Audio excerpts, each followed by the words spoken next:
루카복음 9장 10장 시작합니다. 루카복음 9장 12 제자를 파견하시다. 예수님께서는 12 제자를 불러 모으시어 모든 마귀를 쫓아내고 질병을 고치시는 힘과 권한을 주셨다. 그리고 하느님의 나라를 선포하고 병자들을 고쳐주라고 보내시며 그들에게 이르셨다. 길을 떠날 때 아무것도 가져가지 마라. 지팡이도 여행 보따리도 빵도 돈도 여벌옷도 지니지 마라. 어떤 집에 들어가거든 그곳을 떠날 때까지 거기에 머물러라.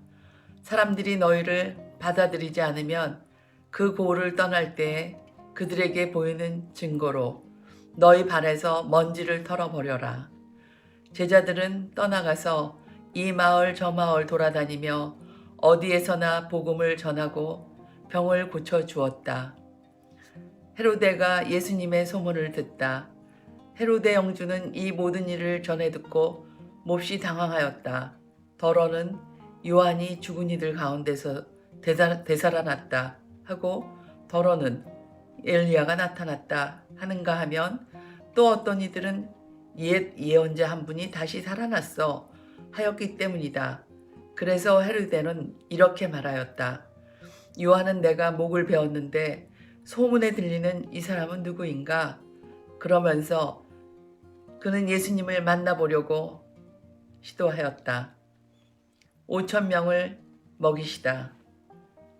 사도들이 돌아와 자기들이 한 일을 예수님께 보고하였다. 그러자 예수님께서 그들을 따로 데리고 벳사이다라는 고을로 물러가셨다. 그러나 군중은 그것을 알고 예수님을 따라왔다. 예수님께서는 그들을 맞이하시어 하느님 나라에 관하여 말씀해 주시고 필요한 이들에게는 병을 고쳐주셨다. 날이 저물기 시작하자 12 제자가 예수님께 다가와 말하였다. 군중을 돌려보내시어 주변 마을이나 촌락으로 가서 잠자리와 음식을 구하게 하십시오. 우리가 있는 이곳은 황량한 곳입니다. 예수님께서 너희가 그들에게 먹을 것을 주어라 하시니 제자들은 저희가 가서 이 모든 백성을 위하여 양식을 사오지 않는 한 저희에게는 빵 5개와 물고기 2마리밖에 없습니다 하고 말하였다. 사실 장정만도 5천 명가량이나 되었다. 예수님께서는 제자들에게 이르셨다. 대충 50명씩 때를 지어 자리를 잡게 하여라. 제자들이 그렇게 하여 모두 자리를 잡았다. 예수님께서는 빵 5개와 물고기 2마리를 손에 들고 하늘을 우러러 그것들을 축복하신 다음 떼어 제자들에게 주시며 군중들에게 나누어 주도록 하셨다. 사람들은 모두 배불리 먹었다. 그리고 남은 조각을 모으니 12광줄이나 되었다.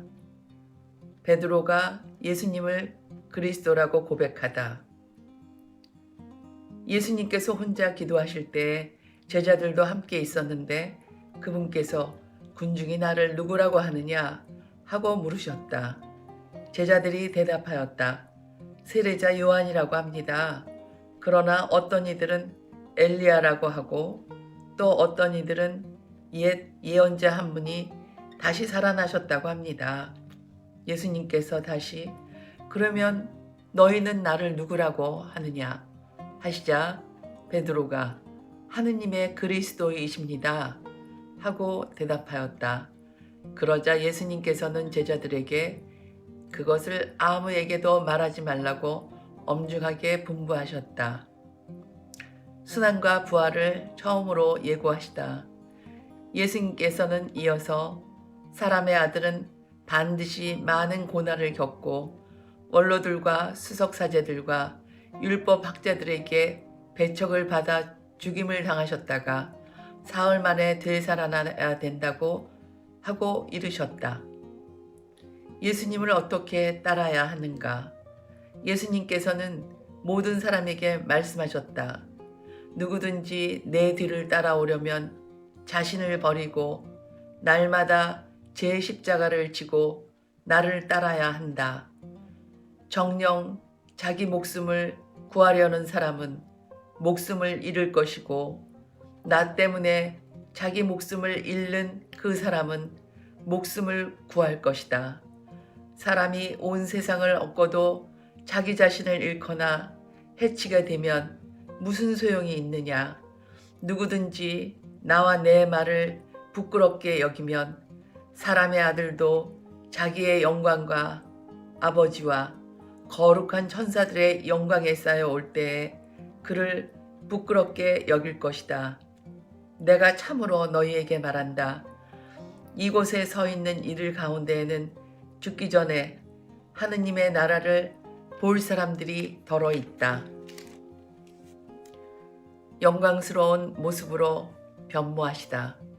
이 말씀을 하시고 여드레쯤 되었을 때 예수님께서 베드로와 요한과 야고보를 데리고 기도하시러 산에 오르셨다. 예수님께서 기도하시는데 그 얼굴 모습이 달라지고 의복은 하얗게 번쩍였다. 그리고 두 사람이 예수님과 이야기를 나누고 있었다. 그들은 모세와 엘리야였다. 영광에 쌓여 나타난 그들은 예수님께서 예루살렘에서 이루실 일, 곧 세상을 떠나실 일을 말하고 있었다.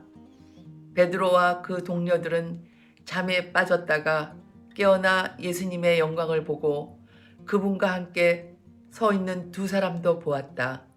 그 두 사람이 예수님에게서 떠나려고 할 때에 베드로가 예수님께 말하였다. 스승님, 저희가 여기에서 지내면 좋겠습니다. 저희가 초막셋을 지어 하나는 스승님께, 하나는 모세께, 또 하나는 엘리야께 드리겠습니다. 베드로는 자기가 무슨 말을 하는지도 몰랐다. 베드로가 이렇게 말하는데 구름이 일더니 그들을 덮었다. 그들이 구름 속으로 들어가자 제자들은 그만 겁이 났다. 이어 구름 속에서 이는 내가 선택한 아들이니 너희는 그의 말을 들어라 하는 소리가 났다. 이러한 소리가 울린 뒤에는 예수님만 보였다. 제자들은 침묵을 지켜 자기들이 본 것을 그때에는 아무에게도 알리지 않았다. 어떤 아이에게서 더러운 영을 내쫓으시다. 다음 날 그들이 산에서 내려가니 많은 군중이 그분께 마주왔다. 그때 군중 속에서 어떤 남자가 부르짖었다. 스승님, 청하건대 부디 제 아들을 보아주십시오. 저의 외아들입니다. 영이 아이를 사로잡기만 하면 아이가 갑자기 소리를 지릅니다. 영은 아이를 뒤흔들어 거품을 물게 합니다. 그리고 아이에게 온통 상처를 입히면서 좀처럼 떨어지지 않습니다. 그래서 스승님의 제자들에게 저 영을 쫓아내 달라고 청하였지만 그들은 쫓아내지 못하였습니다. 그러자 예수님께서 믿음이 없고 삐뚤어진 세대야, 내가 언제까지 너희 곁에 있으면서 너희를 참아 주어야 한다는 말이냐. 내 아들을 이리 데려오너라 하고 이르셨다. 아이가 다가오는 동안에도 마귀는 아이를 거꾸로 들이고 뒤흔들어 댔다. 예수님께서는 그 더러운 영을 꾸짖어 아이를 고쳐주시고 나서 그 아버지에게 돌려주셨다. 사람들은 모두 하느님의 위대하심에 몹시 놀랐다. 순환과 부활을 두 번째로 예고하시다. 사람들이 다 예수님께서 하신 모든 일을 보고 놀라워하는데 예수님께서 제자들에게 이르셨다. 너희는 이 말을 귀담아 들어라. 사람의 아들은 사람들의 손에 넘겨질 것이다. 그러나 제자들은 그 말씀을 알아듣지 못하였다.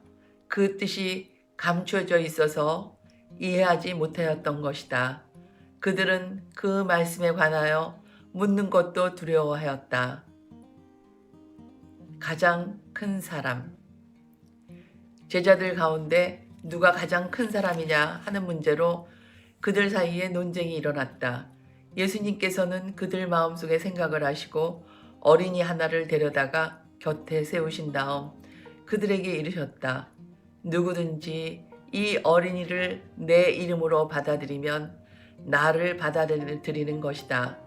그리고 나를 받아들이는 사람은 나를 보내신 분을 받아들이는 것이다. 너희 가운데에서 가장 작은 사람이야말로 가장 큰 사람이다. 너희를 반대하지 않는 이는 지지하는 사람이다. 요한이 예수님께 말하였다. 스승님, 어떤 사람이 스승님의 이름으로 마귀를 쫓아내는 것을 저희가 보았습니다. 그런데 그가 저희와 함께 스승님을 따르는 사람이 아니므로 저희는 그가 그런 일을 못하게 막아보려고 하였습니다. 그러자 예수님께서 그에게 이르셨다. 막지 마라. 너희를 반대하지 않는 이는 너희를 지지하는 사람이다. 예루살렘으로 향하시다. 사마리아의 한 마을이 예수님을 받아들이지 않다. 하늘에 올라가실 때가 찾아 예수님께서는 예루살렘으로 가시려고 마음을 굳히셨다. 그래서 당신에 앞서 심부름꾼들을 보내셨다. 그들은 예수님을 모실 준비를 하려고 길을 떠나 사마리아인들의 한 마을로 들어갔다. 그러나 사마리아인들은 예수님을 맞아들이지 않았다. 그분께서 예루살렘으로 가시는 길이었기 때문이다. 야고보와 요한, 제자가 그것을 보고 주님, 저희가 하늘에서 불을 불러 내려 저들을 불살라 버리기를 원하십니까? 하고 물었다. 예수님께서는 돌아서서 그들을 꾸짖으셨다. 그리하여 그들은 다른 마을로 갔다. 예수님을 따르려면 그들이 길을 가는데 어떤 사람이 예수님께 어디로 가시든지 저는 스승님을 따르겠습니다 하고 말하였다. 그러자 예수님께서 그에게 말씀하셨다. 여우들도 굴이 있고 하늘의 새들도 보금자리가 있지만 사람의 아들은 머리를 기댈 곳조차 없다. 예수님께서는 다른 사람에게 나를 따라라 하고 이르셨다. 그러나 그는 주님, 먼저 집에 가서 아버지의 장사를 지내게 허락해 주십시오 하고 말하였다. 예수님께서는 그에게 죽은 이들의 장사는 죽은 이들이 지내도록 내버려 두고 너는 가서 하느님의 나라를 알려라 하고 말씀하셨다. 또 다른 사람이 주님, 저는 주님을 따르겠습니다. 그러나 먼저 가족들에게 작별 인사를 하게 허락해 주십시오 하고 말하였다. 예수님께서 그에게 이르셨다. 쟁기에 손을 대고 뒤를 돌아보는 자는 하느님 나라에 합당하지 않다. 루카복음 10장. 72 제자를 파견하시다. 그 뒤에 주님께서는 다른 제자 72명을 지명하시어 몸소 가시려는 모든 고을과 고장으로 당신의 앞서 둘씩 보내시며 그들에게 말씀하셨다. 수확할 것은 많은데 일꾼은 적다. 그러니 수확할 밭의 주인님께 일꾼들을 보내주십사고 청하여라. 가거라. 나는 이제 양들을 이리떼 가운데로 보내는 것처럼 너희를 보낸다. 돈주머니도 여행 보따리도 신발도 지니지 말고 길에서 아무에게도 인사하지 마라. 어떤 집에 들어가거든 먼저 이 집의 평화를 빕니다 하고 말하여라. 그 집에 평화를 받을 사람이 있으면 너희의 평화가 그 사람 위에 머무르고 그러지 않으면 너희에게 되돌아올 것이다. 같은 집에 머무르면서 주는 것을 먹고 마셔라. 일꾼이 품삯을 받는 것은 당연하다. 이 집 저 집으로 옮겨 다니지 마라. 어떤 고을에 들어가든지 너희를 받아들이면 차려주는 음식을 먹어라. 그곳 병자들을 고쳐주며 하느님의 나라가 여러분에게 가까이 왔습니다 하고 말하여라. 어떤 고울에 들어가든지 너희를 받아들이지 않으면 한 길에 나가 말하여라. 여러분의 고울에서 우리 발에 묻은 먼지까지 여러분에게 털어버리고 갑니다. 그러나 이것만은 알아두십시오. 하느님의 나라가 가까이 왔습니다. 내가 너희에게 말한다. 그날에는 소돔이 그 고울보다 견디기 쉬울 것이다. 회개하지 않는 고울들. 불행하여라 너 코라지나, 불행하여라 너 벳사이다야. 너희에게 일어난 기적들이 티로와 시돈에서 일어났더라면 그들은 벌써 자루옷을 입고 죄를 뒤집어 쓰고 앉아 회개하였을 것이다. 그러니 심판 때에 티로와 시돈이 너희보다 견디기 쉬울 것이다. 그리고 너 카파르나오마, 내가 하늘까지 오르성 싶으냐? 저승까지 떨어질 것이다. 너희 말을 듣는 이는 내 말을 듣는 사람이고 너희를 물리치는 자는 나를 물리치는 사람이며 나를 물리치는 자는 나를 보내신 분을 물리치는 사람이다.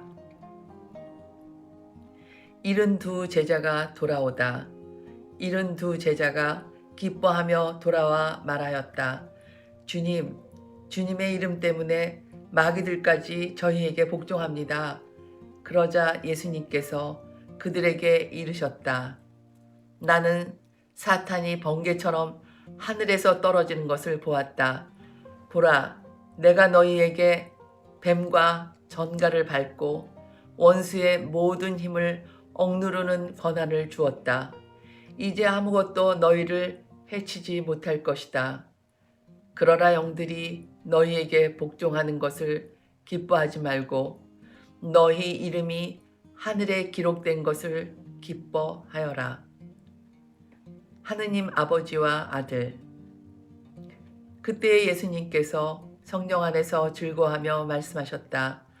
아버지, 하늘과 땅의 주님, 지혜롭다는 자들과 슬기롭다는 자들에게는 이것을 감추시고 철부지들에게는 드러내 보이시니 아버지께 감사를 드립니다. 그렇습니다. 아버지, 아버지의 선하신 뜻이 이렇게 이루어졌습니다.